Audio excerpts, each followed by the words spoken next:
के अंदर ये प्रश्न नहीं आना चाहिए कि हमें 6 महीना 1 वर्ष हो गए नाम जप करते हुए, कोई हमें परिवर्तन तो नहीं दिखाई दे रहा। 1 महीना अगर हम नाम जप कर रहे हैं या 1 वर्ष नाम जप कर रहे हैं तो ये सत चिंतन है। सत चिंतन कभी व्यर्थ नहीं होता। तुम्हें पता नहीं है कि तुम्हारे कितने अशुभों का नाश कर चुका है नाम, यदि वास्तविक आप जप रहे हैं। संचित कर्मों को पहले भस्म करता है नाम। इसीलिए नवीन उपासक को यह अनुभव नहीं होता कि नाम का फल क्या है, क्या आनंद है, क्या दुख मिटता है।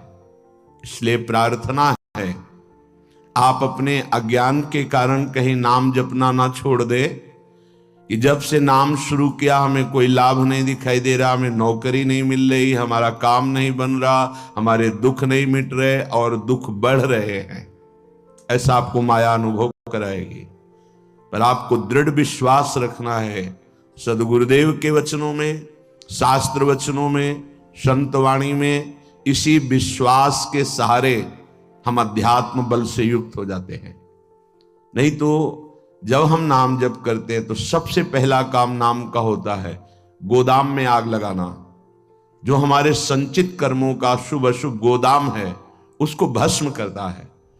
अब ये बात पता नहीं है तो वो वर्तमान में तत्काल फल देखना चाहता है कि हम नाम जप किए तो हमारी सारी कामनाओं की पूर्णता हो ही जानी चाहिए। नहीं, नाम जप का फल क्या हुआ, वो ऐसा सोचता है। पर ऐसा नहीं है। नाम जप सबसे पहले अशुभों का नाश करता है, फिर शुभ फंसाने वाले जो होते हैं वो उनका भी नाश कर देता है। इसके बाद क्रियमाण पूरा परम पवित्र करके भगवद अर्पित कराता है, प्रारब्ध भोगने की सामर्थ्य देता है। फिर आनंद का ऐसा उन्माद होता है, आनंद की ऐसी उत्तम अवस्था होती है जो वाणी से वर्णन नहीं की जा सकती।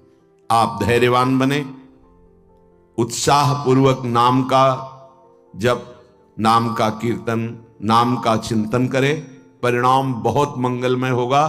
थोड़ा धीरज रखें, थोड़ा विश्वास करें। न एक एक नाम आपको उठा रहा है, अभी आपको समझ में नहीं आएगा। जब आपके पाप नष्ट हो जाएंगे, हृदय निर्मल होने लगेगा, तब आपको समझ में आएगा। मेरा मन प्रियाजू की कृपा से इस प्रेम रस में आविष्ट हो गया है। अब मेरे लिए वृंदावन से उत्तम कोई नहीं, क्योंकि वृंदावन ने मुझे प्रियाजू प्रदान किया, प्रियाजू के चरणों का प्रेम प्रदान किया, राधा नाम प्रदान किया। अब किसी की कोई मर्यादा नहीं। प्रेम की अपनी स्वयं की मर्यादा है कि वो किसी की मर्यादा नहीं रखता। प्रीति न काहू की कान विचार, ये प्रेम है।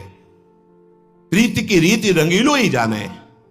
अगर प्रेम का सही रूप कोई जानता है तो प्रभु श्री कृष्ण जानते हैं। इसलिए वो मर्यादा पुरुषोत्तम के रूप में जब अवतरित हुए तो एक एक मर्यादा का पालन। और जब लीला पुरुषोत्तम प्रेमावतार श्री कृष्ण चंद्रजू, तो महाराज की लीलाओं को समझना सदगुरु की चरण शरण में बैठकर ही हो सकता है। जो रसिक हैं, जो लाडली लाल के रस में डूबे हुए रसिक सदगुरुदेव हैं, उनके चरणों के समीप बैठकर ही इनकी लीला समझ सकते हैं। नहीं, इनकी लीला बड़े बड़े मुनियों के लिए भी अगोचर ही है। न देवैर ब्रह्मादेर न खलु हरि भक्तैर न सुहृदा। ये स्वयं बाके हैं, इनकी लीला भी बाकी है। ये बाके की बाकी लीला को जिसका कहीं कुछ बाकी नहीं रह गया वही समझ सकता है।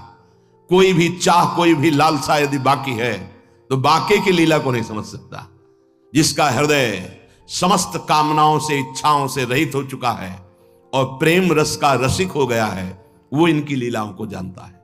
श्रीपाद कह रहे, ये मैंने इसलिए कहा